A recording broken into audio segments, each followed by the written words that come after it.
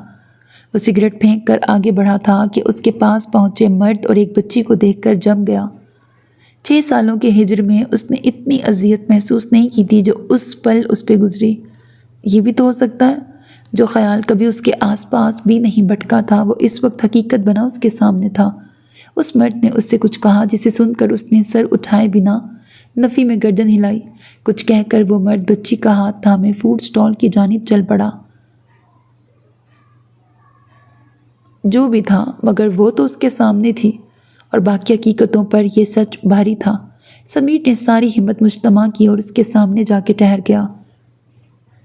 اس کے سلیپر میں قید پیر جب وہیں جمے رہے تو صوفیہ نے سر اٹھایا۔ اس وقت کا اسے جتنا انتظار تھا اتنا ہی وہ اس سے ڈرتی بھی تھی۔ جو سچ اس کے پاس امانت تھا وہ دراصل سمیر کا دکھ تھا۔ اسے یقین تھا ایک دن یہ سامنا ضرور ہوگا اور وہ دن آج تھا۔ سمیر کی بھری آنکھوں میں پرمسرت سا ناراضگی بھرا شکوہ تھا۔ وہ کچھ کہتا اس سے پہلے صوفیہ نے تواتر سے گرتے آنسوؤں کے درمیان کہا، آج تعزیت کا موقع ہے۔ سمیر کے تصور میں اسے کہا اپنا پہلا لفظ اور وہ منظر جھلملایا تھا۔ اس کے لیے تو یہ بھی خوشی کا موقع تھا، ایک اور مبارکباد کا مقام۔ ہم پھر ملے ہیں، ایک اور اتفاق ہوا ہے، کانگریچولیشنز۔ اس نے 6 سال کے فاصلے، جدائی، ادھورے بچھڑے رشتے کے افسوس اور سوال جواب کے بجائے ملنے کی خوشی کو چنا۔ وہ آواز سے پھوٹ پھوٹ کے رونے لگی۔ صوفیہ؟ وہ بے تاب سا بینچ پہ بیٹھ گیا۔ کون ہو تم؟ کیا ہوا ہے صوفی؟ سامنے سے اس مرد اور بچی کے ہمراہ ایک بوڑھی خاتون دوڑتے ہوئے ان کے پاس پہنچی۔ السلام علیکم۔ سمیر نے کھڑے ہو کے سلام کیا۔ خاتون نے بازو میں بیٹھ کر صوفیہ کو ساتھ لگایا۔ میں انہیں ناگپور سے جانتا ہوں۔ کوئی غلط فہمی اور مشکل پیدا ہو اس سے پہلے ہی اس نے خود کو متعارف کروا دیا۔ آج اتفاق سے اتنے سال بعد یہاں نظر آئی ہیں۔ اچھا۔ اجنبی مرد اور خاتون کے چہروں پر اطمینان پھیلا۔ میں ٹرین کا پوچھ کے آتا ہوں۔ مرد واپس چلا گیا۔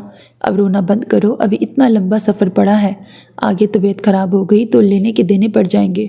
وہ اسے خود سے دور کر کے آنسو پونچھتے ہوئے بولی، انکل اور آنٹی کہاں ہیں؟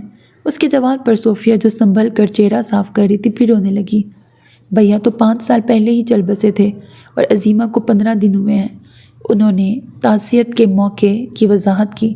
صوفیہ دونوں ہاتھوں سے چہرہ چھپا کے رو رہی تھی۔ کیا نہیں، یاد آ گیا تھا۔ اف، سمیر کا دل کیا وہ ان خاتون کو ہٹا کر ان کی جگہ خود بیٹھ کر صوفیہ کو تسلی دے، مگر وہ بے بس تھا۔ اور اب اجنبی بھی۔ کہاں جا رہے ہیں آپ؟ کاش وہ کسی طرح وقت کو روک سکتا۔ بہار، اپنے گاؤں جا رہے ہیں۔ وہ اور بھی کچھ کہے جا رہی تھی لیکن وہ سن نہیں رہا تھا۔ ساری دنیا سکوت میں ڈوب گئی تھی۔ ٹرین 8 گھنٹے لیٹ ہے اماں۔ وہ مرد بچی کے ساتھ واپس آ کر کوفت زدہ اور جھنجھلاتے لہجے میں گویا ہوا تھا۔ 8 گھنٹے؟ یعنی رات 1-1:30 بجے آئے گی؟ اب تو گھر بھی واپس نہیں جا سکتے، چابی مالک مکان کو دے دی تھی۔ یہاں کوئی رکنے کی جگہ ہے؟ فرسٹ کلاس یا اے سی ٹکٹ والوں کو ہی ویٹنگ روم استعمال کرنے ملتا ہے۔ مرد بھی اس صورتحال سے خوش نہیں تھا۔ یہاں پیچھے گیسٹ ہاؤس میں میرا قیام ہے، آپ چاہیں تو وہاں آرام کر سکتے ہیں۔ سمیر کی بات پر جہاں ان دونوں کے چہرے پر سکون ابھرا، وہیں اس کے رکے آنسو پھر گرنے لگے۔ ایک دم صحیح وقت پر ملے ہیں آپ، رات بھر بھی سوئے نہیں ہیں، نہ دن میں آرام کیا ہے۔ مرد نے بچی کا ہاتھ چھوڑ کر آگے آ کر 2 بڑے بیگ اٹھا لیے۔ چلیں، وہ تیار تھا۔ خاتون بھی اٹھیں۔ 3-4 سالہ بچی کا ہاتھ تھاما، سمیر نے جھک کر ایک بیگ کاندھے پہ لٹکایا اور باقی 2 ہاتھ میں لیے۔ آئیں، اس نے صوفیہ کو دیکھا جو اب تک یوں ہی بیٹھی تھی۔ چلو صوفی بیٹا، خاتون نے کہا تو وہ توہن کرہن کھڑی ہو گئی۔ گیسٹ ہاؤس آ کر اس نے انہیں اپنا کمرہ دے دیا۔ کمرے تو 3-4 تھے لیکن ہال کے علاوہ اس کے زیر استعمال کمرہ ہی کھلا تھا۔ آپ آرام کریں، چاہیں تو سو جائیں، میں ٹرین آنے سے پہلے جگا دوں گا۔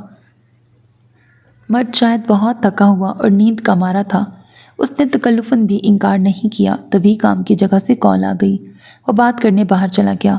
جب واپس آیا تو بچی ہال میں ٹی وی کے قریب فرش پہ بیٹھی کارٹون دیکھ رہی تھی اور صوفیہ دور صوفے پر سر جھکائے خیالوں میں غرق تھی۔ باقی دونوں کمرے میں سو گئے تھے۔ مکان خالی کرنے اور سامان باندھنے کی مشقت نے انہیں بہت تھکا دیا تھا۔ اس نے جیب میں ہاتھ ڈال کر ٹافیاں نکال کر بچی کے سامنے کی۔ اس نے پہلے اسے دیکھا، جب سمیر نے اشارے سے لینے کو کہا تو جھجکتے ہوئے لے لیں۔ کہاں سے شروع کریں؟ کیا پوچھے، کیا نہ پوچھے، کن جوابات سے بچے، وہ الجھا سا تھا۔ اس نے صوفیہ سے ملاقات کے 1000 ممکنات اور تصور باندھے تھے، لیکن اس کا خود سے ہمیشہ کے لیے دور ہو جانے والا پس منظر کبھی اس کے دل و ذہن میں بھی نہیں آیا تھا۔ فون سوئچ آف کرتا وہ صوفے کے ساتھ والی سنگل کرسی پہ بیٹھا تو وہ چونک کر سیدھی ہوئی۔ تم مجھے بتا کے بھی جا سکتی تھیں۔ اب وہ اتنا سا شکوہ کرنے کا ہی حق رکھتا تھا۔ صوفیہ نے نظر اٹھا کے اسے دیکھا، وہ ویسا ہی تھا، ذرا نہیں بدلا تھا، بس آنکھوں میں افسردگی تھی، شدید دکھ میں لپٹی افسردگی۔ اسے 6 سال پہلے بھی اس پہ اندھا بھروسہ تھا اور اس وقت بھی اس کا یقین اتنا ہی کامل اور مضبوط تھا۔ وہ پلیٹ فارم کے بینچ پہ بیٹھی یہی سوچ رہی تھی کہ جب سارے خوف ختم ہو گئے ہیں، مجبوریاں نہیں رہیں، وہ محبتیں سو گئی ہیں جن کا مان اور اطمینان قائم رکھنے کے لیے اس نے فاصلے گلے لگائے تھے، تو وہ کیوں اب بھی بھاگ رہی ہے؟ اسے خالہ کے ساتھ گاؤں جانے کے بجائے ناگپور کیوں نہیں جانا چاہیے؟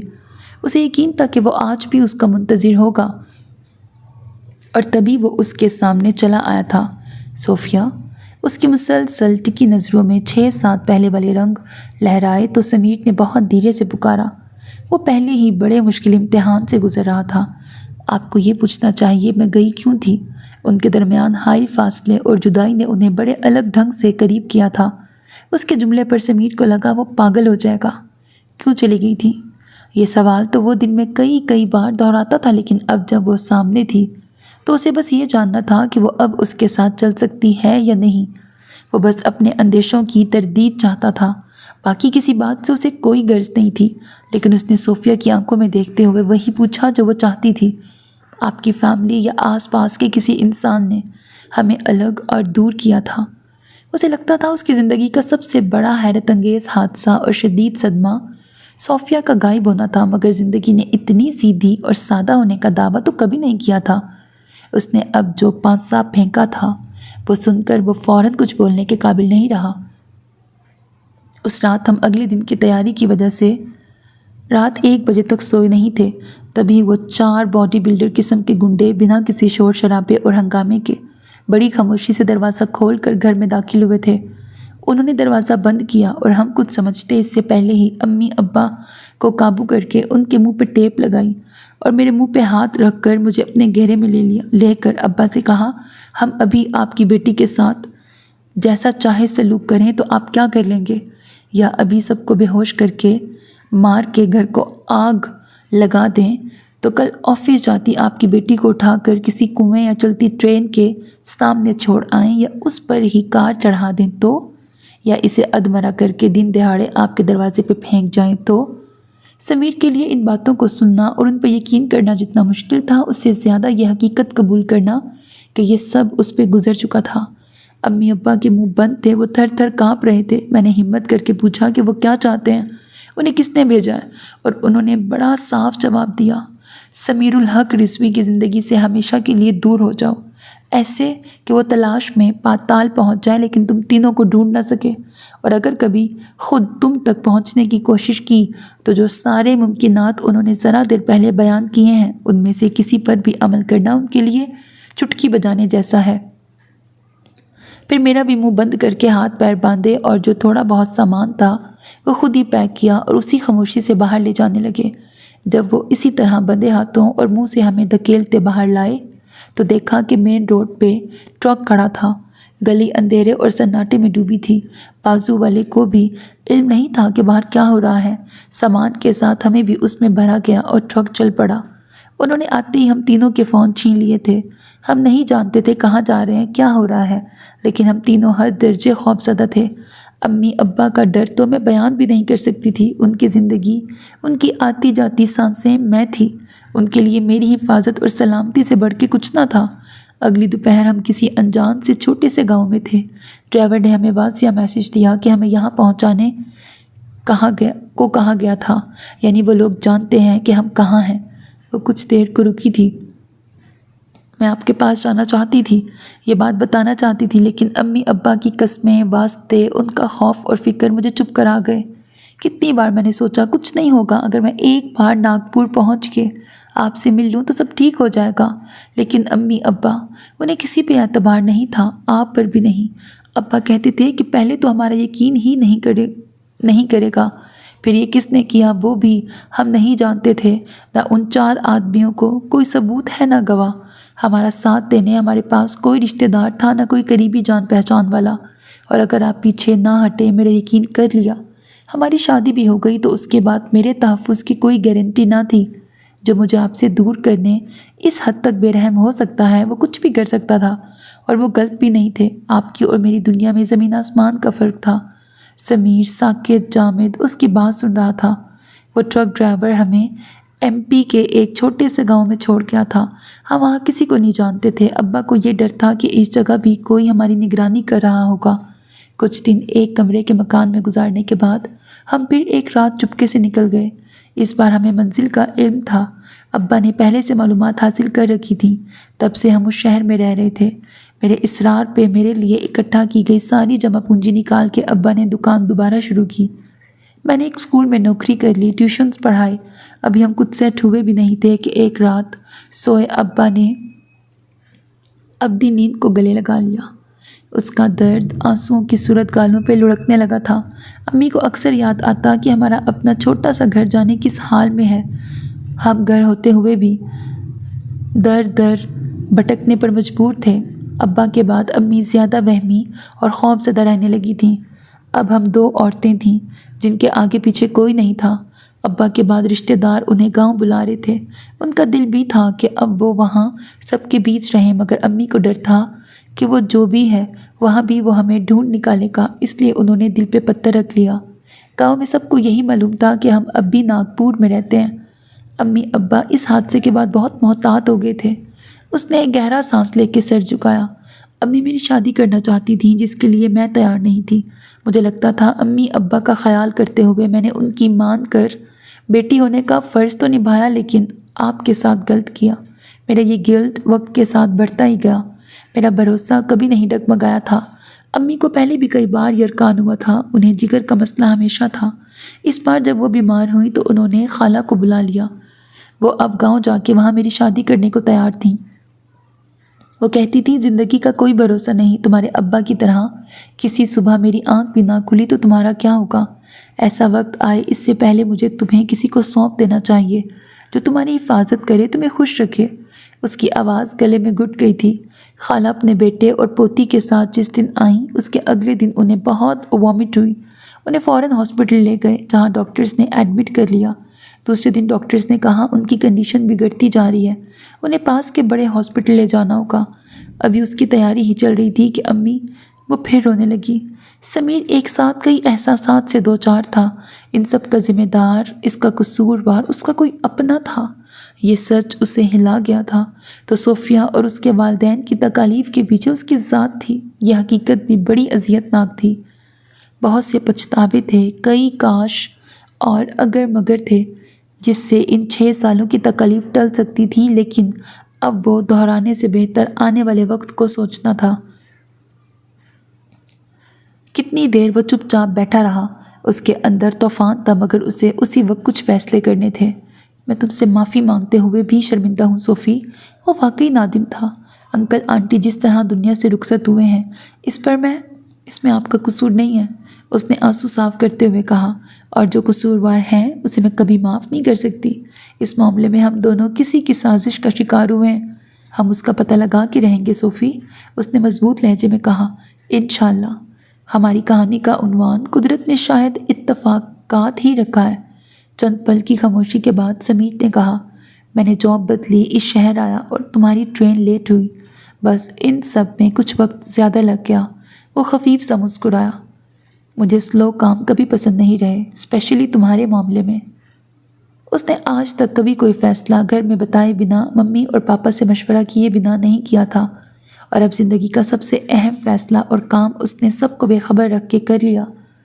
وہ صفوان اور پاپا کو فون کر کے اس اتفاق کے بارے میں بتانا چاہتا تھا، مگر اس کے اندر کوئی اسے روک رہا تھا۔ کتنی بار فون ہاتھ میں لے کر اس نے رکھ دیا۔ رات 2 بجے جب ٹرین روانہ ہوئی تو پلیٹ فارم پر اس کے ساتھ کھڑی صوفیہ، اب صوفیہ بنت شاہ نواز سے صوفیہ زوجہ ضمیر الحق رضوی ہو چکی تھی۔ خالہ تو سن کے ششدر رہ گئی تھی۔ وہ اس کے لیے راضی نہ تھیں، مگر ان کے بیٹے کو یہی مناسب لگا کہ اس ذمہ داری اور بوجھ کو گھر تک لے جانے سے اچھا ہے یہیں اس سے دامن چھڑا لیا جائے۔ اور جب صوفیہ خود کہہ رہی تھی تو ان کی مرضی بس رسمی سی تھی۔ سمیر کے ساتھ کام کرنے والے مقامی اصغر صاحب نے آگے کے کام آسان کر دیے تھے۔ تمہیں میرا فون نمبر یاد نہیں تھا؟ گیسٹ ہاؤس میں واپس آ کر وہ اسے سامنے بٹھا کر پوچھ رہا تھا۔ نہیں، اس نے شرمندگی سے کہا، اور اگر یاد ہوتا بھی تو امی ابا نے مجھے اتنی قسمیں دے دی تھیں کہ میں پھر بھی کال نہ کرتی۔ اس نے مولوی صاحب کی آمد سے پہلے خالہ کے کہنے پر کپڑے بدل کر خود کو تیار کیا تھا۔ گہرے میرون جوڑے میں کاجل اور ہلکی سی لپسٹک اس کی سوگواری چھپا نہیں پائے تھے۔ ہاں، اس کے چہرے پر اب اطمینان ضرور جھلک رہا تھا۔ جیسے اچانک سب ختم ہوا تھا، ویسے ہی اچانک اس کی تلاش ختم ہوئی تھی، اور زندگی کی سب سے بڑی تمنا بھی گھنٹوں میں پوری ہو گئی تھی۔ اس سے ایک ہاتھ کے فاصلے بیٹھی صوفیہ اب اس کی امان میں تھی، وہ اس کا محافظ تھا۔ سمیر کی لمبی خاموشی پر صوفیہ نے سر اوپر کیا۔ اس کے چہرے اور نگاہوں میں بڑے انتظار کے بعد آج کچھ نئے رنگ اترے تھے۔ کاش میں کبھی بتا سکوں کہ میں نے کتنا مس کیا ہے تمہیں۔ ہم خود جس فیز سے گزرے ہوں اسے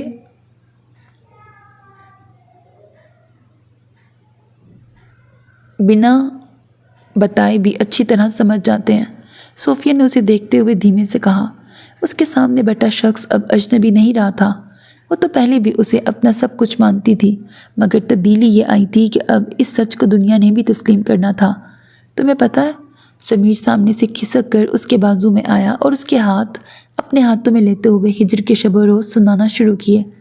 سنانے کو اس کے پاس بھی 6 سالوں کی المیہ داستان تھی، مگر بڑے وقتوں بعد وہ اتنی بے فکر ہوئی تھی کہ اسے سنانے کے لیے ابھی پچھلا وقت یاد نہیں کرنا چاہتی تھی۔ جانے کب اس کی بات سنتے سنتے وہ سو گئی تھی۔ جب اس کا سر لڑکتے ہوئے اس کے شانے سے لگا تو وہ چونکا۔ وہ پچھلے 6 برسوں سے جو بوجھ ڈھونڈ رہی تھی، جو سچ اسے سنانے کو بے کل تھی، وہ سب اس تک پہنچا کر پرسکون ہو گئی تھی۔ اسے بستر پر لٹانے کے بعد وہ وہیں بیٹھا گہری سوچوں میں ڈوبا تھا۔ اس کے گمان میں بھی نہ تھا کہ اس کے قریب اس کے جاننے والوں میں کوئی ایسی گھٹیا حرکت کر سکتا ہے۔ کس کا مفاد تھا؟ کون اس سے اس قدر غصہ تھا؟ کسی صوفیہ سے اتنی نفرت تھی؟ کس کے لیے ان کا ساتھ اس قدر ناقابل برداشت تھا؟ کون اتنا بڑا دشمن تھا؟ اس کے جاننے والوں میں کوئی بھی عقل و خرد رکھنے والا بندہ ایسا انتہائی اور ظالمانہ قدم کیسے اٹھا سکتا ہے؟ وہ جتنا سوچ رہا تھا اتنا الجھ رہا تھا۔ یہاں اس کا کام بھی ختم ہو چکا تھا۔ اگلی شام وہ دونوں ناگپور کے لیے روانہ ہو گئے۔ اس کے ساتھ صوفیہ کو دیکھ کے سب حیران تھے، اور جب اس نے یہ بتایا کہ وہ اس سے عقد کر چکا ہے تو اور ہی قسم کا بھونچال آ گیا۔ اس کا جانا اور اب آنا دونوں معمہ تھے۔ تم ذرا میرے ساتھ کمرے میں آؤ، پاپا نے اٹھتے ہوئے اسے کہا۔ نہیں پاپا۔ اس کا لہجہ کچھ ایسا ضدی اور تلخ سا تھا کہ وہ چٹک کے رک گئے۔ میں یہ بات سب کے سامنے کہنا چاہتا ہوں۔ اس وقت وہاں عبدالحق اور انیسہ کے علاوہ نمیر، زینیا اور نیاب بھی موجود تھیں۔ اچھا یار، بیچ بیچ میں نا یہ نمیر اور سمیر ہیں، لیکن یہاں ٹائپنگ کی مسٹیک اتنی تھی، مجھے لگتا ہے میں سوچ رہی تھی بیچ میں نا کافی بار کہ یہ مکس کیوں ہو رہا ہے، کبھی سمیر کی شادی ہو گئی ہے، کبھی سمیر کی شادی نہیں ہوئی، کبھی اس کو پسند آ گیا، کبھی نہیں پسند آیا۔ اللہ اللہ، یہ دو بھائی ہیں نمیر اور سمیر۔ چلو خیر، سمجھ تو گئے ہوگے نا کہ سمیر نے شادی نہیں کی تھی اور نمیر کی ہو گئی تھی۔ اوکے، توبہ، میرا ذہن کدھر ہے۔ چلو بھائی، ہم سب اتنے سالوں سے یہ گتھی نہیں سلجھا سکے تھے کہ صوفیہ یوں اچانک کیوں چلی گئی تھی۔ میں اس کا جواب دینا چاہتا ہوں، اور جب اس نے اپنی بات مکمل کی تو سب کے چہروں پر مختلف تاثرات تھے۔ کہنے کے لیے سوری، سب سے پہلے زینیا نے کہا، لیکن یہ سب صوفیہ نے کہا ہے۔ اس کے الفاظ کے علاوہ کوئی اور ثبوت نہیں ہے آپ کے پاس۔ صوفیہ نے دکھ سے اسے دیکھا اور سمیر کی پیشانی شکنوں سے بھر گئی۔ انسیڈنٹ کی سچائی پر کوئی سوال نہیں اٹھائے گا۔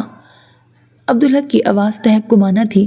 وہ بیٹے کا یقین اور اس لڑکی کے لیے اس کی شدید محبت دیکھ رہے تھے جس نے 6 سال تلاش، تنہائی اور انتظار میں لگانے کے بعد زندگی میں پہلی بار تنہا گھر والوں سے چھپ کر کوئی کام کیا تھا، اور وہ اس معاملے میں کسی کی سننے یا ماننے کا روادار دکھائی نہیں دے رہا تھا۔ بیٹا، اس کے پیچھے کون تھا ہم مل کے پتہ لگا لیں گے، لیکن تم نے ہم سب کو سرپرائز کر دیا۔ ہم سے کہتے بھی تو ہم نے شادی سے انکار نہیں کرنا تھا۔ تمہاری خوشی سے بڑھ کے ہمارے لیے کچھ نہیں ہے۔ سوری پاپا۔ اسے بھی اس بات کا افسوس تھا، لیکن اسے اس وقت یہی مناسب لگا تھا کہ کسی کو علم نہ ہو۔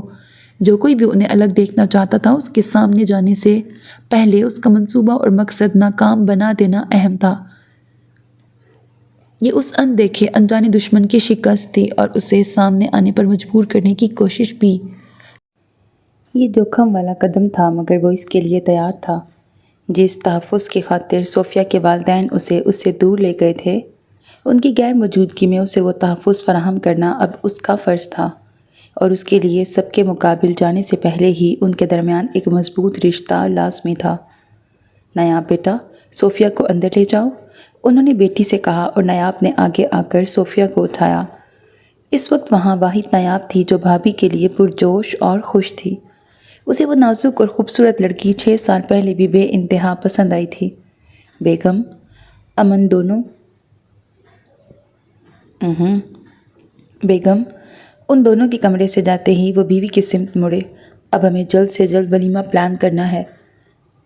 ابھی بھی ایسی بھی کیا بے صبری تھی۔ انیسہ نے آ کر اس کے شانے پر ایک تھپڑ رسید کیا۔ طریقے سے کرتے شادی، سارے ارمان ملیا میٹ کرتی ہے میرے۔ میں گھر میں فون کر کے بتا دیتی ہوں، زینیا نے کمرے سے جاتے ہوئے کہا۔ انیسہ اسے روکنے لگی تھی کہ عبدالحق نے ٹوکا، جانے دو، یہ بات چھپ نہیں سکتی، اور ہمیں کس کا ڈر؟ آگے کا سوچو، بڑے کام ہیں اور وقت کم۔ پھر وہ سب ولیمے کی تیاریوں میں لگ گئے۔ اس نے گھر پہنچنے سے پہلے ہی صفوان کو میسج کیا تھا۔ ایک اور اتفاق، اور وہ دوڑتا ہوا آیا۔ سمیر کو برا لگ رہا تھا کیونکہ اسے محسوس ہوتا تھا صفوان اس کے اور نوشین کے لیے پر امید ہونے لگا تھا۔ جیسے وہ صوفیہ کا منتظر تھا، ویسے ہی 6 سالوں سے نوشین بھی تو اس کا انتظار کر رہی تھی۔ بڑی دھوم دھام اور اہتمام کے ساتھ ان کا ولیمہ ہوا۔ شاداب بھی آسٹریلیا سے آ گئی تھیں۔ ماموں جان نے برملا مذاق کرتے ہوئے اس سے کہا، تو آخر تمہیں میرا داماد بننا ہی نہیں تھا؟ جی ماموں جان، میں آپ کا بیٹا ہی اچھا ہوں۔ صفوان بھی والدین اور بہنوں کے ساتھ شریک ہوا تھا۔ نوشین نے مسکرا کے انہیں مبارکباد دی، صوفیہ کو گلے بھی لگایا، اور سمیر نے دل کی گہرائیوں سے دعا کی کہ وہ اسے بھول جائے، آگے بڑھ کے کسی اور کا ہاتھ تھام لے۔ کانگریچولیشنز۔ سمیر نے اس کے چہرے پہ پڑا دوپٹہ پیچھے کرنے کے بعد اپنی مٹھی اس کے سامنے کی۔ صوفیہ نے اسے دیکھا، پھر مٹھی کو، اور مسکراتے ہوئے اپنی مہندی سے رچی ہتھیلی کھول دی۔ اس پر وہی کافی والی ٹافیاں گریں جو کبھی اس نے سمیر کو دی تھیں۔ ان 6 سالوں میں ان ٹافیوں کا سب سے بڑا خریدار میں رہا ہوں۔ یہ آپ کو پسند تو نہیں تھی؟ اس نے وہ سب گود میں رکھیں اور ایک اٹھا کے کھولنے لگی۔ لیکن میں نے بہت کھائیں اور ساری دنیا کو بھی خوب کھلائیں۔ صوفیہ نے اندر سے نکلی ننھی سی گول ٹکیا اس کی طرف بڑھائی، اور جہاں ہم تھے وہاں یہ ملتی ہی نہیں تھیں۔ اوہ، سمجھو اتنے سال تمہارے بدلے کی بھی میں نے کھا لی ہیں۔ اس نے ٹافی لے لی، پھر صوفیہ کا ہاتھ کھولا اور واپس اسے تھما دی، اور اب یہ مجھے دوبارہ اتنی ہی بری لگ رہی ہے جتنی 6 سال پہلے لگتی تھی۔ اس نے برا سا منہ بنایا۔ اتفاق کے ساتھ ساتھ اس ٹافی کی بھی ہماری زندگی میں بڑی اہمیت ہے، اسے برا بھلا نہ کہیں۔ اس نے جیسے بڑی عقیدت سے اسے منہ میں ڈالا۔ سمیر ہنس دیا۔ شاداب کو انیسہ سب بتا چکی تھیں اور اب وہ شرلاک ہومز بنی سمیر کے پاس موجود تھیں۔ سب سے پہلے تو یہ یاد رکھو کہ صوفی غیر معمولی خوبصورتی کی حامل ہے، اس لیے اس سے جلن حسد رکھنے والے اتنے ہوں گے جو تم اور میں سوچ بھی نہیں سکتے۔ پتہ چلا اصل مجرم کوئی ایسا انسان نکلا جس سے ہم کبھی ملے تھے نہ دیکھا تھا اسے۔ مطلب یہ پاسبلٹی بھی تو ہے کہ اس سارے معاملے کا تعلق تم سے نہ ہو اور وہ کوئی صوفی کا دشمن تھا جو اسے اس خوشی سے محروم کرنا چاہتا تھا۔ وہ دور کی کوڑی لائی تھیں لیکن بات پتے کی تھی۔ میں نے پوچھا تھا لیکن اسے سوچنے پر بھی ایسا کوئی دشمن اور دوست یاد نہیں آتا جو یہ سب کر سکتا ہو۔ ایسے مکار لوگوں کا سب سے بڑا وصف قریب رہ کے دھوکہ دینا ہی تو ہوتا ہے، شاداب نے کہا۔ اس کے علاوہ وہ رازداری کے لیے صوفے پہ کھسک کر اس کے قریب ہوئیں۔ صوفی سے جیلس ہونے والے 2 اور کینڈیڈیٹ ہیں، بلکہ 3۔ کون؟ زینی، نوشین اور مامو جان۔ ان کی سرگوشی پر وہ چپ ہو گیا۔ سٹیٹس میں وہ زینی کے مقابلے میں کچھ نہیں تھی۔ اس شادی سے تمہیں کچھ نہیں ملنے والا تھا۔ تم ایک برائٹ فیوچر، سنہری موقع اور مامو جان کی سپورٹ ٹھکرا کر اسے اپنانے چلے تھے، اور نوشین، اسے احساس کمتری ہوگا، وہ قبول صورت ہے، اور اس کے آنے سے پہلے دیکھا جائے تو رشتہ آنے یا بات ہونے پر صفوان کی وجہ سے تم نے زینی کے بجائے اس کے لیے ہاں کر دینا تھا، اور مامو جان کو تم بھی جانتے ہو ان کے لیے کچھ ناممکن نہیں۔ آپ نے جو نام لیے، میں سوچتا ہوں تو ناممکن لگتا ہے کہ وہ ایسا کچھ کر سکتے ہیں۔ مامو جان کسی اور طریقے سے دباؤ ڈال سکتے تھے، اس حد تک جا کے یہ فضول حرکت نہ۔ تفتیش کا پہلا اصول ہے سب پہ شک کرو۔ انہیں اس کا ڈھیلا انداز اچھا نہیں لگا، اور تم بے وقوف پہلی سٹیج پہ ہی سب کو کلین چٹ دیتے جا رہے ہو۔ انہوں نے اس کے بازو پہ ہاتھ مارا۔ آپ رک جائیں، میں آپ کا اسسٹنٹ بننے کو تیار ہوں۔ آپ مجرم کو بے نقاب کر کے ہی واپس جائیں، اب وہ کام میں وہاں سے بھی کروا لوں گی، بس تم میری باتوں پہ توجہ دو، انہوں نے بے نیازی سے کہا، اور وہ انہیں سنجیدہ دیکھ کر بمشکل اپنی ہنسی روک پایا تھا۔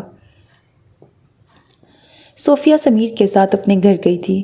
6 سالوں سے بند گھر بے توجہی کا شکار تھا۔ دروازے اور دیواریں کسی طرح کھڑی تھیں، بس اب سمیر اس کی صفائی اور مرمت کروا رہا تھا۔ گھر میں بڑے دنوں بعد رونقیں لوٹی تھیں، یا اس نے بڑے دنوں بعد انہیں محسوس کرنا شروع کیا تھا۔ سب کا رویہ صوفیہ کے ساتھ مناسب اور اچھا ہی تھا، اسے کسی پر بھی شک کرتے ہوئے برا لگ رہا تھا۔ صوفیہ ظاہر نہیں کرتی تھی، لیکن کبھی کبھی اسے خیال آتا کہ اس کے آس پاس ہی کہیں وہ انسان ہو سکتا ہے جس نے وہ خوفناک اور سفاک انسان اس کے گھر بھیجے تھے، تو اسے بے انتہا گھبراہٹ شروع ہو جاتی۔ اس کا دل وہاں سے بھاگ جانے کو کرتا۔ سمیر کی رفاقت اور قربت میں دل کرتا کہ مٹی ڈالے ماضی پر اور سب کچھ بھول جائے، مجرم کی تلاش بھی نہ کرے۔ لیکن جب تنہا ہوتی تو ماں باپ کی حالت یاد آتی، اور وہ اس قدر پریشان ہو جاتی کہ خواہش ہوتی جلد سے جلد اس انسان کا پتہ چلے، تاکہ اسے باقیوں کے خلوص اور محبت پر شبہ نہ ہو، اور وہ سکون سے نئے گھر اور نئے رشتوں کے درمیان رہ سکے۔ ابھی ان کے ولیمے کو مہینہ بھی نہیں ہوا تھا کہ زوبیہ کی بھی شادی طے ہو گئی۔ مامو جان کو اب تک اسے داماد بنانے کی امید تھی، اس کے ختم ہوتے ہی انہوں نے دیر نہیں کی۔ گھر میں ایک زینیہ کا رویہ ہی اس سے اکھڑا اور سرد سا تھا، اور سمیر اسے اس کی وجہ بتا چکا تھا کہ اس کا رشتہ مامو جان نے پہلے اس کے لیے دیا تھا۔ کہیں وہ زینی بھابھی تو نہیں تھیں؟ لیکن یہ کام کسی گھریلو بندے کا نہیں ہو سکتا۔ وہ ابھی باورچی خانے سے اس کے لیے کافی لے کے آئی تھی، جہاں زینیہ نے اسے مکمل نظر انداز کیا تھا۔ اسے مگ تھما کر جاتے ہوئے کچھ سوچ کے وہ کمرے کے درمیان رک کر پلٹی۔ زینی پر نہیں، لیکن میرے شک کی سوئی مامو جان پہ جا کے اٹک جاتی ہے۔ ہاں، وہ ہو سکتے ہیں۔ ان کی شخصیت اور وسائل ایسے تھے کہ ان کے لیے سب کچھ ممکن تھا۔ وہ کچھ فکر مندی سے اسے دیکھنے لگی۔ سمیر مگ ساتھ والی میز پہ رکھ کر مسحری سے اٹھ کے اس کے سامنے آیا۔ ہمارا یہ قیمتی وقت اس مسئلے کی نظر ہو رہا ہے۔ اس نے اس کے شانوں پہ ہاتھ رکھے۔ تم یہ سب نہ سوچا کرو، اس کے لیے میں ہوں نا۔ میرے اختیار میں ہوتا تو نہ سوچتی۔ اس کی بات بھی درست تھی۔ شام کی تیاری کر لی؟ اس نے بات بدل دی۔ انہیں صفوان کے بیٹے کی پہلی سالگرہ میں جانا تھا۔ ہاں، کپڑے روشنی کو پریس کے لیے دیے ہیں۔ اس نے ملازمہ کا نام لیا، لیکن گفٹ باقی ہے، راستے سے لے لیں گے۔ کیا لینا ہے سوچ لو۔ صفوان کے یہاں ان کا پرتپاک استقبال ہوا تھا۔ اسے تو پہلے بھی اس گھر میں صفوان جیسا ہی پروٹوکول اور توجہ ملتی تھی، اور اب صوفیہ کو بھی انہوں نے ویسے ہی ہاتھوں ہاتھ لیا تھا۔ وہ نوشین کی وجہ سے ان کے خلوص پر نادم ہو جاتا تھا، جو وقت کے ساتھ پروقار اور سنجیدہ ہو گئی تھی۔ سب اسے اس کی ملازمت کا اثر گردانتے تھے کہ یونیورسٹی میں بڑی عمر کے بچوں سے نپٹنے کے لیے اس نے یہ رویہ اپنا لیا ہے۔ شور شرابے، کہکہوں اور ہنگامے کے بیچ کیک کٹا، پھر کھانا ہوا۔ بھابھی، واش روم کس طرف ہے؟ گھر جانے سے پہلے پورچ میں آ کر اس نے اندر سے آ رہی صفوان کی بیوی سے پوچھا۔ ہال کے بعد پہلا کمرہ نوشین آپی کا ہے، وہی یوز کر لیں۔ وہ عجلت میں تھیں، اسے کہتے ہوئے لان میں چلی گئیں۔ ضروریات سے فارغ ہو کر اس نے دروازے کے نوب پر ہاتھ رکھا ہی تھا کہ رک گئی۔ تمہیں خدا کا واسطہ نوشین، تماشا مت بنانا۔ صفوان انتہائی غصے میں لگ رہا تھا۔ آپ کو شرم نہیں آتی بھائی؟ وہ آپ کی نہیں آتی، وہ دوست ہے میرا، میں ایسی فضول وجہ کی بنا پہ اس سے رشتہ نہیں توڑ سکتا۔ فضول وجہ؟ یہ فضول وجہ کیسے ہوئی؟ کسی نے اتنا کچھ سہا، زندگیاں برباد ہوئیں، اور آپ کے نزدیک یہ فضول وجہ ہے؟ ماضی سے نکل کے آگے بڑھو نوشین، سب آگے بڑھ گئے ہیں، اپنی زندگیوں میں خوش ہیں، تم بھی گزری باتیں بھول کے خوش رہنے کی کوشش کرو، آئندہ پھر یہ ذکر مت چھیڑنا۔ سچائی جاننا ان کا حق ہے بھائی، کب تک چھپا پائیں گے آپ؟ اس کا انداز استہزائیہ تھا۔ جس سچائی سے وہ ہرٹ ہو، اس کا رشتوں سے بھروسہ اٹھ جائے، وہ ٹوٹ جائے، میں ایسا ہر سچ مرتے دم تک اسے چھپا کے رکھوں گا۔ وہ شاید غصے سے دروازہ بند کر کے گیا تھا۔ بند دروازے کے اس پار سے اسے نوشین کی گھٹی گھٹی سسکیاں سنائی دے رہی تھیں۔ وہ وہیں رکی رہے یا دروازہ کھول کر نوشین کا سامنا کرے، اسے سمجھ میں نہیں آ رہا تھا۔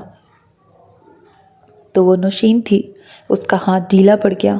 اچانک اس کی آنکھوں کے سامنے بے بس ماں باپ کی تصویر جھلملانے لگی۔ کیسے خوف اور دکھ سے بھر گئی تھی ان کی زندگی اس رات کے بعد۔ بنا قصور کے ان سے ان کا سب کچھ چھن گیا تھا۔ اس کے اندر وہ ابال اٹھا کہ دروازہ کھول کر کمرے میں آ گئی۔ نوشین جو پلنگ کے کنارے بیٹھی تھی بری طرح چونک گئی۔ آپ یہاں کیا کر رہی تھیں؟ وہ بدحواس سی کھڑی ہوئی۔ میرے امی ابا کی تو کوئی غلطی نہیں تھی۔ وہ چھوٹے اور سست قدم اٹھاتی اس کے پاس آئی۔ مجھے کہتی، میں ان کی خاطر خاموشی سے آپ کے راستے سے ہٹ جاتی۔ نوشین سختی سے لب بھینچے کھڑی رہی۔ ایک معذور باپ منتوں مرادوں والی بڑھاپے کی اکلوتی بیٹی کے تحفظ کا ڈر لیے دنیا سے چلا گیا، اور ماں اس دکھ کے ساتھ گئی کہ ان کے پیچھے بیٹی اتنی بڑی دنیا میں تنہا ہے۔ آنسو گلے میں پھنسنے لگے تھے۔ آپ اس درد کو سمجھتی ہیں؟ یہ ساری عمر کا عذاب ہے۔ آپ کے دل کو واقعی محبت نے چھوا ہوتا تو کبھی ایسا نہیں کرتی آپ۔ نوشین تڑپ اٹھی۔ سمیر کے بعد کسی نے آپ کو پاگلوں کی طرح ڈھونڈا ہے، دعائیں اور منتیں مانگی ہیں تو وہ میں ہوں۔ اس نے اپنے سینے پہ ہاتھ رکھا۔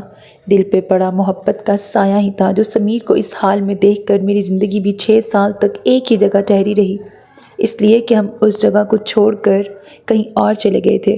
اور آپ؟ نہیں صوفیہ، نہیں۔ اس نے تھکے سے انداز میں سر نفی میں ہلایا اور ایک گہرا سانس لیا۔ اب کیوں انکار کر رہی ہیں؟ مان لیں آپ کا حسد ہی تھا یہ جس نے نہ صرف ہم دونوں کو دور کیا بلکہ میرے ماں باپ کو بے گھر کیا، انہیں منہ چھپا کے زندگی گزارنے پہ مجبور کیا۔ اس نے ہماری زندگیوں سے سکون اور اطمینان چھین لیا تھا۔ اور صوفیہ، اس کی آواز اونچی ہونے لگی تھی کہ نوشین نے پاس آ کے اسے شانوں سے تھام کر جھٹکا دیا۔ اگر اصل مجرم کو بے نقاب دیکھنا چاہتی ہو تو خاموشی سے میری بات سنو۔ کچھ ہوا ہے؟ واپسی میں سمیر نے پوچھا۔ نہیں تو، وہ اسے دیکھ کے مسکرائی۔ تمہیں کم سے کم مجھ سے جھوٹ کہنا نہیں آتا، اس لیے کوشش بھی نہ کیا کرو۔ بس ایسے ہی سمیر کے اطمینان کے لیے کچھ تو کہنا تھا۔ نوشین کو دیکھ کے افسوس ہو رہا تھا۔ سمیر نے ایک لمبی سانس کھینچی۔ ہاں یار، افسوس تو ہوتا ہے، لیکن کون سمجھائے اسے؟ گھر والے زبردستی تو نہیں کر سکتے۔ میں بات کروں گی کبھی موقع دیکھ کر۔ تم؟ اسے حیرت ہوئی اور یہ بات پسند بھی نہیں آئی۔ تم اس کے ساتھ اس معاملے کو نہ ہی چھیڑو تو ہی اچھا۔ مجھ سے ابھی ان کا رویہ بہت اچھا تھا، مجھے لگتا ہے میں انہیں کنونس کر سکتی ہوں۔ ٹرائی کرنے میں تو کوئی حرج نہیں۔ میں سوچ رہی ہوں کسی دن ان سے مل کے اس سلسلے میں بات کروں۔ وہ آگے کا منصوبہ بھی بنا چکی تھی۔ تمہیں لگتا ہے ان سب سے کوئی پازیٹیو رزلٹ نکلے گا تو ضرور کرو۔ وہ مان گیا۔ میں انہیں گھر بلاؤں، ان کے گھر جا کے بات کروں یا کسی تیسری جگہ ملنا مناسب ہوگا؟ وہ آگے کے لیے ماحول بنا رہی تھی۔ میرے خیال سے تو کسی تیسری جگہ تم دونوں زیادہ کمفرٹیبل ہوں گے۔ ایسا ہی کرتی ہوں۔ اس دائمی دنیا سے پہلے اس عارضی بستی میں بھی سب اپنی قیامت سے گزرتے ہیں، اور چند ایک کے اعمال کا محشر بھی یہیں لگ جاتا ہے۔ آج ان دونوں کے لیے یہ ایسا ہی دن تھا، ان کی قیامت اور محشر کا دن۔ پھوپھا کو دل کا دورہ پڑا تھا اور وہ ہسپتال میں تھے۔ خبر ملتے ہی نوشین کے والدین اس کی پھپھو کے یہاں جانے کے لیے گھر سے نکلے تھے۔ صفوان کی بیوی بیٹا اپنی امی کی طرف تھے۔ اسے بلانے کے بجائے نوشین نے چھٹی کر لی تھی۔ وہ ہال میں بیٹھی ریموٹ سے چینل بدل رہی تھی کہ غصے سے بل کھاتا صفوان اس کے سر پر آن کھڑا تھا۔ تم صوفیہ سے کیوں مل رہی ہو؟ اسے سچ بتانے کے لیے، اس نے سرد اور مضبوط لہجے میں جواب دیا۔ کیوں تم اس سچ کے پیچھے پڑی ہو؟ وہ بری طرح جلایا ہوا تھا۔ بھول کیوں نہیں جاتی اسے؟ اس کا بس نہیں چل رہا تھا کہ نوشین کو کہیں غائب کر دے۔ سب کچھ نارمل ہو گیا ہے، لوگ اور چیزیں اپنی جگہ پہ ہیں، سب خوش ہیں، تم کیوں اسے برباد کرنے پہ تلی ہو؟ کیونکہ میرا ضمیر، اس نے بھائی کی آنکھوں میں دیکھا، زندہ ہے۔ وہ اس فریب اور جھوٹ سے پردہ اٹھانے کے بعد ہی مطمئن ہوگا۔ تم کس بات کا بدلہ لے رہی ہو مجھ سے نوشین؟ میں نے تو تمہارا راستہ ہی صاف کرنا چاہا تھا، اور تم؟ آپ بہت گھٹیا انسان ہیں بھائی۔ اب آپ مجھے گلٹی فیل کرانا چاہتے ہیں، جبکہ آپ کا زام، آپ کا حسد اور انسیکیورٹی آپ کی اس حرکت کی وجہ تھی۔ آپ نے بہن کا سوچ کر یہ کیا ہوتا تو شاید آپ کو کچھ مارجن دیا جا سکتا ہے۔ اس وقت تو کسی کو میری فیلنگز کا علم تک نہیں تھا۔ ہاں، یہ کیا تھا میں نے، لیکن اب اس بات کو جگ ظاہر کر کے کیا ملے گا؟ نوشین نے اس کے شانے کے اوپر سے پیچھے دیکھا اور صفوان پلٹتا اس سے پہلے ہی سمیر کا گھونسا اس کے منہ پہ پڑ چکا تھا۔ وہ لڑکھڑا کر سنبھلتا اس سے پہلے دوسرے گھونسے نے اسے صوفے پہ گرا دیا تھا۔ اس کی ناک سے خون نکلنے لگا تھا۔ اپنے کانوں سے نہ سنا ہوتا تو میں نے مر کے بھی اس بات کا یقین نہیں کرنا تھا۔ سمیر نے اسے جیکٹ سے پکڑا۔ صوفیہ اسے پوری طاقت سے پیچھے کھینچ کر صفوان سے دور کرنے کی کوشش کر رہی تھی۔ اس طرح نہیں سمیر، بیٹھ کے بات کریں۔ سمیر نے اسے صوفے سے کھڑا کیا اور پھر اس کا ہاتھ اٹھا تھا کہ صوفیہ نے پکڑ لیا۔ پلیز۔ سمیر نے اتھل پتھل سانسوں کے بیچ اسے دیکھا اور ایک جھٹکے سے صفوان کو پھر صوفے پر گرا دیا۔ صفوان ناک پر رومال رکھے سر جھکائے بیٹھا تھا۔ جو وہ کبھی نہیں دیکھنا چاہتا تھا وہ اس کے سامنے تھا۔ صوفیہ نے سمیر کو اس کے سامنے والے صوفے پہ بٹھایا اور خود بھی بیٹھ گئی۔ سمیر کے جبڑے اور تیز سانسیں اس کے اشتعال اور ضبط کی مظہر تھیں۔ اس کا ہاتھ صوفیہ کے ہاتھ میں نہ ہوتا تو وہ اب بھی اسے پیٹ رہا ہوتا۔ جس دن صوفیہ غائب ہوئی اس رات میں نے انہیں فون پر بات کرتے دیکھا تو ان کے انداز عجیب لگے تھے۔ کچھ دیر کی بھاری خاموشی کے بعد نوشین نے کہنا شروع کیا، لیکن تب میں نے نہیں سوچا تھا کہ اس کا سراغ مجھے اس بدصورت سچائی تک لے جائے گا۔ اگلے دن میں نے انہیں ان کے بینک کے قریب اس لمبے چوڑے آدمی سے بات کرتے دیکھا۔ اس شکل اور حلیے کے آدمی کو بھائی سے کیا کام؟ مجھے یہ سوال اسی وقت بے چین کر گیا تھا۔ میں نے ریکوری ایجنٹس کا سن رکھا تھا اور مجھے یقین نہیں تھا کہ بھائی بطور بینک امپلائی اس کام میں ملوث ہو سکتے ہیں۔ جانے مجھے کیا سوجی کہ میں نے اس آدمی کا پیچھا کیا اور وہ وہی نکلا۔ لون ریکوری ایجنٹ، جنہیں ای ایم آئی اور کریڈٹ کارڈ بل وغیرہ کی تاخیر کی صورت میں بینک والے صارف کو ڈرانے دھمکانے اور رقم وصول کرنے کے لیے استعمال کرتے ہیں۔ جب میں نے مزید پتہ کیا تو علم ہوا کہ وہ اس قسم کے کئی اور کام بھی کرتے ہیں۔ اڑیل کرایہ دار سے مکان خالی کرانا ہو، کوئی جبری قبضہ ہٹانا ہو، یعنی ڈرانے دھمکانے اور کیسا بھی مطلوبہ نتیجہ حاصل کرنے کے لیے ان سے کنسلٹ کیا جاتا ہے۔ مجھے اچھا نہیں لگا کہ بھائی بھی اس قسم کے کام میں شامل ہیں۔ میں یہ بات گھر میں ڈیڈی اور ممی کو بتانا چاہتی تھی تاکہ وہ بھائی سے اس بارے میں باز پرس کریں۔ میں اس بات کی وجہ سے ان پر کچھ زیادہ نظر رکھے تھی کہ ایک دن کافی ٹیبل پہ رکھے ان کے لاگڈ فون کی اسکرین پر نظر آیا میسج میں نے پڑھ لیا۔ لڑکی اور فیملی اب بھی اسی گاؤں میں ہے، مہینہ بھر ہو گیا، بقیہ رقم بھیج دیں۔ وہ صفوان کا جھکا سر دیکھ کر کچھ دیر رک گئی۔ اس سے پہلے تک مجھے بھی لگ رہا تھا صوفیہ اور اس کی فیملی کا ہی کوئی راز یا ریزن تھا، کوئی ایسی بات جس سے وہ شرمندہ تھے، اس لیے یوں منہ چھپا کے چلے گئے۔ اور سچ کہوں تو میں خوش بھی تھی۔ میرے لیے یہ اچانک رونما ہوا واقعہ اتنا قابل غور نہیں تھا، لیکن اس کے بعد میں نے دوسرے زاویے سے سوچنا شروع کیا۔ پھر بھی مجھے بھائی کے ایسا کرنے کی وجہ سمجھ نہیں آ رہی تھی کہ وہ اتنے گہرے دوست کے ساتھ ایسا کیوں کریں گے۔ میں نے صوفیہ کی گلی کے کئی چکر لگائے لیکن کچھ پتہ نہیں چلا۔ آخر میں نے بھائی سے ہی پوچھ لیا۔ سمیر نوشین کو دیکھ رہا تھا، درمیان میں سر جھکا کے بیٹھے صفوان پر بھی نظر ڈال لیتا تھا۔ پہلے تو انہوں نے انکار کیا لیکن میرے اصرار اور اس ریکوری ایجنسی کے ذکر پہ انہیں ماننا پڑا۔ وہ بڑے مطمئن تھے کہ انہوں نے صحیح وقت پر درست قدم اٹھا لیا تھا۔ مجھے ان کا اپنے دوست کے ساتھ اس طرح چوری چھپے اتنا بڑا کام کرنا عجیب لگ رہا تھا، مگر اس وقت برا یا غلط مجھے بھی محسوس نہیں ہوا تھا۔ میں نے بھی اس وقت صوفیہ اور اس کے والدین کے بارے میں بالکل نہیں سوچا، بلکہ میرے اندر اپنے چانسز بڑھ جانے کی خوشی تھی۔ میں نے بھی بھائی کی بات کا یقین کر لیا تھا کہ صوفیہ آپ کا میچ نہیں تھی، یہ انہوں نے آپ کو ایک غلط فیصلے سے روکنے کے لیے کیا تھا۔ سمیر کی آنکھوں میں بے یقینی اور دکھ ایک ساتھ اترا۔ ہر کوئی آگے سے رکھتے وقت کے ساتھ قدم سے قدم ملا کے چل رہا تھا، لیکن آپ کے لیے سب کچھ ٹھہر گیا تھا۔ 1 سال ہوا، پھر 2 سال مکمل ہو گئے اور اب بھی آپ اسے تلاش کر رہے تھے۔ آپ کی آنکھوں اور چہرے پر چھایا حزن اور صوفیہ کے انتظار کی جو تڑپ اور امید تھی وہ دراصل مجھے بھی محبت کے معنوں سے روشناس کرا گئی۔ آہستہ آہستہ آپ کا صوفیہ سے دوری کا درد مجھے بھی محسوس ہونے لگا، پھر یہ درد میری زندگی اور دنیا کی رنگینیوں پر بھی حاوی ہونے لگا۔ آپ کی تلاش اور انتظار کی کیفیت نے مجھے آپ کی محبت کی گہرائی اور صوفیہ کی اہمیت سمجھائی۔ جب اسے قبول کر لیا تو میں نے یہ بھی تسلیم کر لیا کہ آپ میرے لیے نہیں ہیں، آپ کی محبت عمر بھر کے لیے صوفیہ کے نام ہو چکی ہے۔ اور تب مجھے احساس ہوا کہ جب تک آپ کو صوفیہ نہیں مل جاتی میں بھی زندگی میں آگے نہیں بڑھ سکتی۔ اتنا وقت چپ رہ کے میں نے بھی بھائی کا ساتھ دیا تھا اور ان سب کا ذمہ دار بھی تو میرا اپنا خون تھا۔ آپ کو ساری عمر اس حال میں دیکھنے کا خیال ہی سہانے روح تھا۔ میں نے اپنے طریقے سے تلاش شروع کی، پرائیویٹ ڈیٹیکٹیوز کو ہائر کیا۔ چند مہینوں بعد وہ اس گاؤں تک پہنچ پائے جہاں ان ایجنٹس کے کہنے پہ ڈرائیور نے چھوڑا تھا، مگر اس کے بعد کوئی سرا، کوئی سراغ نہیں ملا۔ ان ریکوری ایجنٹس کا اتنا ڈر اور خوف ہے لوگوں میں کہ کوئی انہیں نہیں چھیڑتا۔ بھائی سے جب بھی بات کرنے کی کوشش کی انہوں نے جھڑک کر خاموش کرا دیا۔ مجھے بھائی پہ جتنا بھی غصہ سہی، مگر میں ان کا جرم عام کر کے اپنی فیملی کی رسوائی بھی نہیں چاہتی تھی۔ نوشین نے سر گھما کر بھائی کو دیکھا، لیکن اب انہیں اس طرح منافقت کرتے دیکھ کر مجھ سے رہا نہیں گیا۔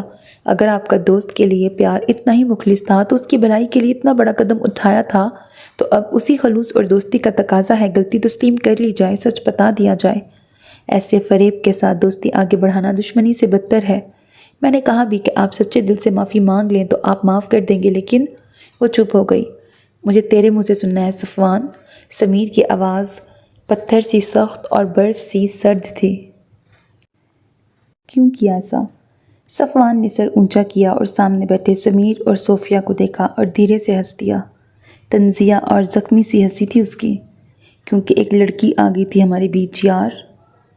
جب وہ صوفیہ سے پابندی سے ملنے لگا تو صفوان اور اس کی ملاقاتیں کم ہو گئی تھیں۔ اسے اس بات کا کبھی برا نہیں لگا، مگر اس نے یہ نہیں سوچا تھا کہ وہ اتنی جلدی اس قدر سنجیدہ ہو جائے گا، اتنا آگے بڑھ جائے گا کہ فوراً شادی کا ارادہ باندھ لے گا۔ اس کے اندر تب تک بھی یہ احساس تھا کہ ابھی اس کی اور سمیر کی اس معاملے میں مفصل بات نہیں ہوئی ہے۔ جب وہ آپس میں اسے زیر بحث لائیں گے تو سمیر کو جلد بازی کا احساس ہو جائے گا۔ اکثر معاملات میں جب وہ اڑ جاتا تو انیسہ اور عبدالحق اسے کہتے تھے، صفوان اب تم ہی سمجھاؤ، تمہاری بات ہی اس کے پلے پڑتی ہے۔ اور بڑے غیر محسوس طریقے سے اس بات نے اس کے اندر گہری جڑیں بنا لی تھیں۔ وہ اپنے گھر کا بڑا بچہ تھا جس کی بات کو اہمیت حاصل تھی۔ والدین بھی اس سے مشورہ کیے بغیر کوئی فیصلہ نہیں کرتے تھے۔ وہ ذمہ دار اور سنجیدہ سمجھا جاتا تھا، جبکہ سمیر کا معاملہ الٹ تھا۔ وہ گھر کا سب سے لاابالی اور لاپرواہ بچہ تھا۔ اسے جانے کیوں یقین تھا کہ سمیر کے جذبات صوفیہ کے لیے بھگتی ہیں، وہ اس کی خوبصورتی سے متاثر ہے۔ اس کشش کو وہ محبت مان کر ایک غلط فیصلہ کر رہا ہے۔ اسے دوستی اور محبت میں اپنی دوستی پر زیادہ مان اور بھروسہ تھا۔ اس رات ان دونوں کے درمیان کھینچتی چلی گئی بحث نے اس کے دل میں صوفیہ کے لیے غصہ اور حسد بھر دیا تھا۔ اس کی صورت اور موجودگی میں اس کا دوست اندھا ہو گیا تھا۔ جاننے اور سمجھنے کے لیے ہی تو شادی کر رہا ہوں۔ بے وقوف، یہ شادی سے پہلے کرنا ہوتا ہے، بعد میں نہیں۔ جب میں 100% شور ہوں کہ مجھے صوفی کے ساتھ ہی ساری زندگی گزارنی ہے تو پھر دیر کیوں کروں؟ اس وقت تیری درست فیصلہ کرنے اور غیر جانبداری سے سوچنے کی صلاحیت مفلوج ہے۔ اور کیوں مفلوج لگ رہی ہے تجھے؟ کیونکہ تیرے دل و دماغ پہ ایک لڑکی سوار ہے، اس کی خوبصورتی کی چکا چوند میں تو ٹھیک سے دیکھ نہیں پا رہا ہے۔ تجھے مجھ سے بہتر کوئی نہیں جانتا، اور جب میں کہہ رہا ہوں کہ تو جلد بازی کر رہا ہے تو مان لے۔ پچھتانے سے اچھا ہے رفتار کم کر لی جائے۔ مزید 6 مہینہ 1 سال اس کے ساتھ بتا، پھر دیکھنا تو راستہ بدل لے گا یا وہ۔ صفوان، سمیر سنجیدگی سے بولا تھا، صوفیہ کے لیے میری فیلنگز وقتی نہیں ہیں۔ میں آج سے پہلے کسی بات پہ اتنا شور نہیں تھا جتنا اس بات پہ ہوں کہ مجھے صوفیہ کے علاوہ کبھی کوئی پسند نہیں آئے گا، نہ کسی سے ایسی محبت ہوگی۔ تو میرے جذبات کا اندازہ اس بات سے لگا لے کہ میں اب اس سے دور نہیں رہنا چاہتا۔ اس کی آنکھوں میں دیکھ کے کہہ رہا تھا، اور صفوان کو اس کا یہ غلط یقین ایک عجیب بے بسی اور بے چینی سے ہمکنار کر گیا تھا۔ وہ چند دنوں کی آشنائی کی وجہ سے اس کی بات سے انکار کر رہا تھا۔ ہمیشہ اس کا مشورہ آنکھ بند کر کے مان لینے والا دوست ایک لڑکی کے حسن کی وجہ سے اسے رد کر رہا تھا۔ صوفیہ کے لیے ناگواری کی ایک تیز لہر اس کے اندر ابھری تھی۔ اس نے صوفیہ کو اتنی اہمیت کبھی نہیں دی تھی۔ اس کے مطابق ایک غیر معمولی، کچھ فلمی سی پہلی ملاقات اور اس کے حسن کی وجہ سے وہ سمیر کے حواسوں پر سوار تھی، ورنہ وہ کسی زاویے سے اس کے لائق نہیں تھی۔ اگر بات بڑھ کر گھر تک پہنچی بھی تھی تو سمیر کے والدین نے انکار کر دینا تھا۔ اس کی ممی اسے نوشین کے بارے میں سمیر کی رائے پوچھنے کا کئی بار کہہ چکی تھی، لیکن وہ دوستی کے بیچ رشتہ داری نہیں لانا چاہتا تھا۔ ان دونوں کا مشترکہ فیصلہ تھا کہ کم سے کم 2 سال تک تو انہیں شادی نہیں کرنی ہے۔ زینیہ کے لیے انکار کی وجہ بھی یہی تھی کہ وہ اس جھنجٹ میں پڑنا نہیں چاہتا تھا، لیکن صوفیہ نے سارے ممکنات اور متوقعات بدل دیے تھے۔ کوئی لڑکی اتنے کم دنوں میں طبقاتی فرق کے باوجود شادی کے لیے راضی بھی نہیں ہوتی، وہ بھی مقابل کو جاننے پرکھنے میں وقت لیتی ہے۔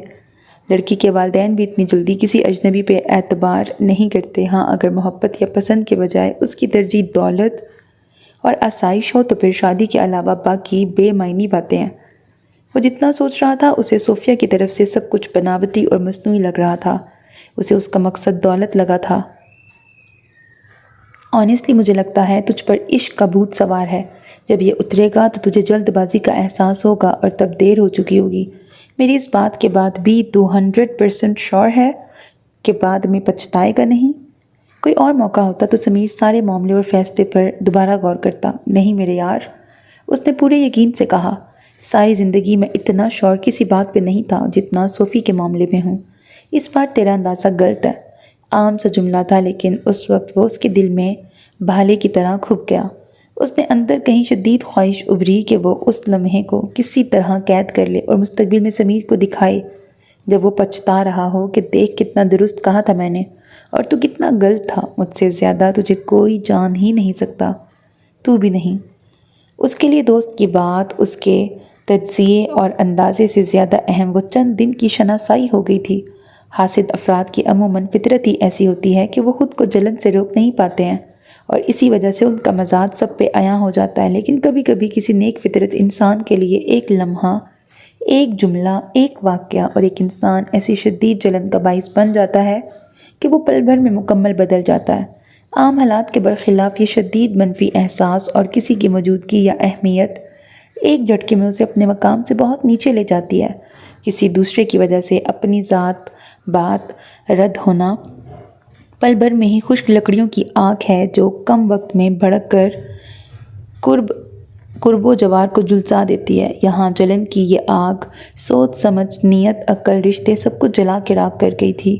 ہم یہ جذبہ عورتوں سے ہی منسوب کرتے ہیں۔ ان کے اتنے قصے اور ثبوت دنیا میں عام ہے کہ جلن عورت کا دوسرا نام بن گیا ہے، مگر یہ جذبہ بلا تفریق جنس سب کو ڈستا ہے۔ صفوان کو بھی ڈس گیا تھا۔ دوسرا اسے سمیر کو اس سے زیادہ جاننے کا زام تھا۔ جب ہم خود کو دوسروں کے فیصلے کرنے کا اختیار خود ہی مختص کر دیتے ہیں تو زیادتی تو ہونا ہی ہے۔ شخصی آزادی کے خلاف یہ زبردستی کا مان اکثر خسارے کا سودا بنتا ہے۔ اسے کسی طرح سمیر کو ثابت کرنا تھا کہ اس کا اندازہ درست ہے، وہ اسے خود سمیر سے زیادہ بہتر جانتا ہے۔ دوستی کے معراج پانے کی خاطر دوست سے اس کی محبت دور کرنا ضروری ہو گیا تھا۔ وہ تصور میں سمیر کو ہاتھ جوڑے اس بات کا اعتراف کرتے دیکھ رہا تھا، مان گیا یار، تو صحیح تھا۔ اگر تو نہ بچاتا تو میں نے اس سے شادی کر لینی تھی اور پھر اب تک پچھتا رہا ہوتا۔ اس کے پاس پیسہ اور وسائل موجود تھے، اس لیے کوئی مشکل پیش نہ آئی۔ اور جیسا اس نے چاہا وہ کر دکھایا۔ اس نے اس سارے منظر میں صوفیہ اور اس کے والدین کے ساتھ ہو رہی زیادتی اور ظلم کا سوچا ہی نہیں تھا۔ وقت نے ثابت کیا کہ معراج پانے کی سعی میں بلندی کی بجائے اسے اپنے کھوکھلے دعوے کی گہرائی ملی تھی۔ سمیر کا خود پہ یقین غلط تھا، نہ محبت کا دعویٰ۔ سارے دعوے اور اندازے صفوان کے غلط ثابت ہوئے تھے کہ دوسرے انسان کے جذبات کے بارے میں ہماری سوچ ہمیشہ درست نہیں ہوتی ہے۔ صفوان کے چپ ہونے کے بعد بڑی دیر تک کمرے میں سناٹا چھایا رہا۔ سمیر کے چہرے پر غصے کے تاثرات ہلکے اور دکھ کے گہرے تھے۔ ان سب میں پہلے صوفیہ گویا ہوئی۔ ایک جان دو قالب کے اصطلاح میں بھی قالب دو رکھے گئے ہیں، اسی لیے کہ ایک سے دل ناممکن ہے۔ دوستی میں بھی ساتھ جینے مرنے کا یقین اور احساس ایک سا ہو سکتا ہے، ایک دوسرے کے لیے محبت بھی ایک سی، مگر دل کے معاملات ہر دو فرد کے مختلف ہوتے ہیں۔ سمیر نے اس کا ہاتھ ہلکے سے دبا کے چھوڑا اور سیدھا ہو کے صفوان کو دیکھا۔ تو نے مجھ سے صاف صاف کیوں نہیں کہا کہ تجھے صوفی پسند نہیں ہے؟ تو دو ٹوک کہہ دیتا کہ تیرے اتنے یقین کے بعد بھی میں چاہتا ہوں تو شادی نہ کرے۔ مان لے میں نے کہہ دیا ہوتا تو کیا تو شادی نہیں کرتا؟ شادی میں تب بھی کرتا، لیکن تجھے کنونس بھی کر لیتا۔ تو نے ایک بار بھی یہ نہیں سوچا کہ وہ کمزور 3 افراد پر مشتمل فیملی کا کیا ہوگا؟ میں ایک غلط فیصلہ ہی کرنے چلا تھا نا، قیامت نہیں آ رہی تھی، کسی پر ظلم نہیں ہو رہا تھا۔ اس کے لیے لوگوں کو در بدر کرنا، اس قدر ڈرا دینا، انہیں بے یار و مددگار دنیا کے اجنبی کونے میں چھوڑ دینا، اسے کیسے جسٹیفائی کیا تو نے؟ آخری عمر انہوں نے خوف اور اندیشوں کے سائے میں گزاری، بنا کسی غلطی کے۔ تیرا مان، یقین، ظام جو بھی تھا اتنا اندھا کیسے ہو گیا تھا؟ مس میچ شادیاں ہو جاتی ہیں، شادیاں ٹوٹ بھی جاتی ہیں، زیادہ سے زیادہ یہی ہو سکتا تھا، دنیا نہیں ختم ہو جاتی۔ اگر ایسا ہو بھی جاتا تو ایک غلط فیصلے کا ملال نہ ہو اس سعی میں، تو نے مجھے اس ملال سے کئی گنا شدید دکھ دے دیے۔ ہم کتنی ہی محبت اور کوشش کریں، قسمت کے لکھے کچھ دکھ ٹال نہیں سکتے۔ تو نے جانے کس بھرم میں یہ کوشش کرنا چاہی تھی، وہ بھی اتنے غلط طریقے سے۔ صفوان کو اس سے ان باتوں کی امید نہیں تھی۔ وہ اس سے اپنی دوستی کے بارے میں اور اس حرکت کے بارے میں برا بھلا سننے کے لیے تیار تھا۔ یہ سب نہیں، آپ اب بھی نہیں سمجھے، نوشین نے کہا۔ مان، ظام، یقین، یہ سب خود کو دھوکہ دینے اور بہلانے والے لفظ ہیں۔ بھائی حقیقت میں جیلسی کا شکار ہوئے تھے۔ ان سے صحیح غلط کی تمیز جلن نے چھینی تھی۔ جیلسی؟ سمیر کے لہجے میں حیرت تھی۔ دوست کا مقام اور بیوی یا محبت کی جگہ کا کیا مقابلہ کہ جیلسی فیل ہو؟ اور دوستی کا مطلب کب سے ایک دوسرے کے لیے فیصلے کرنا ہو گیا ہے، فیصلوں میں ساتھ دینا ہے، اور اگر غلط لگے تو مشورہ۔ اس حد تک جانا کیسی دوستی ہے؟ وہ سمجھ نہیں پا رہا تھا۔ ایسے منفی جذبات کے لیے کبھی کبھی لاجک کی ضرورت نہیں ہوتی۔ نوشین نے لمبی سانس لی۔ اس کے دل سے بڑا بوجھ سے رکھ گیا تھا۔ سمیر ایک دم کھڑا ہو گیا۔ 6 سال تھے تیرے پاس مجھے سچ کہنے کے لیے، میری معافی کے لیے، لیکن تو اب بھی کسی ظام میں ہے۔ تو نے اب بھی معافی نہیں مانگی۔ مجھے نہیں لگتا تو کبھی مانگ بھی لے تو میں معاف کر پاؤں گا۔ تجھے یہ سب کرنے کی ضرورت نہیں تھی۔ میرا اپنی محبت پر ایمان تھا تو ساری عمر ہماری دوستی یوں ہی قائم رہے گی، یہ بھی یقین تھا۔ تو نے وقتی جذبات اور اوور کانفیڈنس یا جیلسی جانے کس احساس کی بنا پہ میرا یقین توڑا ہے۔ اس کی آنکھیں گیلی ہونے لگی تھیں۔ وہ اب بھی اس کے لیے دوستی ختم ہونے اور دوست گنوانے جیسے الفاظ استعمال نہیں کر رہا تھا۔ اس کے لیے یہ کہنا اب بھی مشکل تھا۔ 6 سال تو نے مجھے خوار ہوتے، درد سہتے، اذیت سے گزرتے، صوفی کو مس کرتے دیکھا، لیکن تجھے میری آزمائش ختم کرنے کا خیال تک نہیں آیا۔ میرا دوست تھا یار تو۔ 6 سال پہلے بھی چند جملے اسے بدل گئے تھے، اور اب بھی۔ صفوان ساکت سا اسے سن اور دیکھ رہا تھا۔ چلو، اس نے جھک کر صوفیہ کا ہاتھ پکڑ کے اسے کھڑا کیا۔ تھینک یو نوشین، آپ کو زندگی میں سیٹل ہوتے اور موو آن کرتے دیکھ کر ہم دونوں کو خوشی ہوگی۔ صوفیہ نے نوشین کو مخاطب کیا۔ اس نے مسکرا کے سر ہلایا۔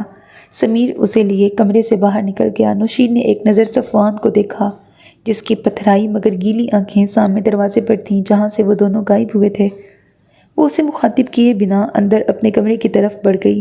اپنے کمرے کا دروازہ بند کرتے ہوئے اس نے صفوان کے رونے کی آواز سنی تھی۔ خساروں کا حساب تو اب اسے عمر بھر کرنا تھا۔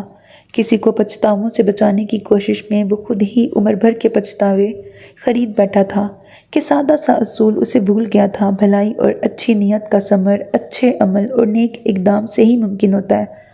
پچھلی رات صوفیہ نے سمیر سے کہا کہ اگلے دن شام میں نوشین نے اسے باہر ملنے بلایا ہے۔ حسب امید سمیر نے یہ بات اگلی صبح صفوان کو بتائی اور وہ پہلی فرصت میں نوشین کو سچ بتانے کے ارادے سے باز رکھنے گھر پہنچا تھا، جہاں صوفیہ سمیر کے ساتھ پہلے سے موجود تھی۔ اتنی منصوبہ بندی اس لیے لازم تھی کہ سمیر کا صفوان کی زبانی سچ سننا ضروری تھا، ورنہ اسے یقین دلانا مشکل ہوتا۔ ان دونوں کے بیچ کی دراڑ کا مخفی رہنا ناممکن تھا۔ سب کو پتہ چل گیا کہ 6 سال پہلے کیا ہوا تھا۔ جس نے سنا اسے یقین نہیں آیا۔ دوستی کا یہ انجام سب کے لیے صدمہ تھا۔ محبت ملی تو اس نے دوست کما دیا تھا۔ زندگی کے امتحان اور پرپیچ راستے ہماری سوچ کے دائرے سے باہر ہوتے ہیں۔ وہ ہمیں وہیں حیران کرتی ہے جہاں ہم بالکل توقع نہیں رکھتے۔ وہ اس بارے میں بات نہیں کرتا تھا مگر سب جانتے تھے وہ مشکل دور سے گزر رہا تھا۔ صفوان نے اسے آسمان سے زمین پہ پٹک دیا تھا۔ کچھ داغ اور زخم دائمی ہوتے ہیں۔ یہ اس کی زندگی کا وہی زخم اور صفوان کی زندگی کا ایسا ہی داغ تھا۔ صوفیہ جانتی تھی وہ اسے کبھی معاف نہیں کر پائے گی، لیکن اسے سمیر کے پیچیدہ احساسات کا بھی خیال تھا۔ جن سے کبھی بے انتہا محبت کی ہو، ان سے ایک دم بے انتہا نفرت نہیں ہوتی۔ کتنا بھی بڑا جرم ہو، ماضی اور گزرا وقت نفرت کے راستے پر پیروں کی بیڑیاں بن جاتا ہے اور انسان مکمل کہیں کا نہیں ہو پاتا۔ مستقبل میں ان کا تعلق کیا ہوگا کوئی نہیں بتا سکتا تھا۔ ایک دوسرے کو سب سے زیادہ جاننے کا دعویٰ کرنے والے بھی نہیں۔ اس وقت تو ان کے بیچ غصہ، دکھ، پچھتاوا، دوریاں اور خاموشیاں تھیں۔ صوفیہ ماسٹرز کرنا چاہتی تھی۔ وہ دونوں داخلے کی کارروائی مکمل کر کے باہر نکلے تو سمیر نے کار ایک طرف روک دی۔ بس اسٹاپ پہ چلیں؟ اس جگہ کو جائے ملاقات اول کا شرف جو حاصل تھا۔ پہلے ایک نظر دیکھ تو لیں ادھر۔ صوفیہ نے آنکھ سے بس اسٹاپ کی سمت اشارہ کیا جہاں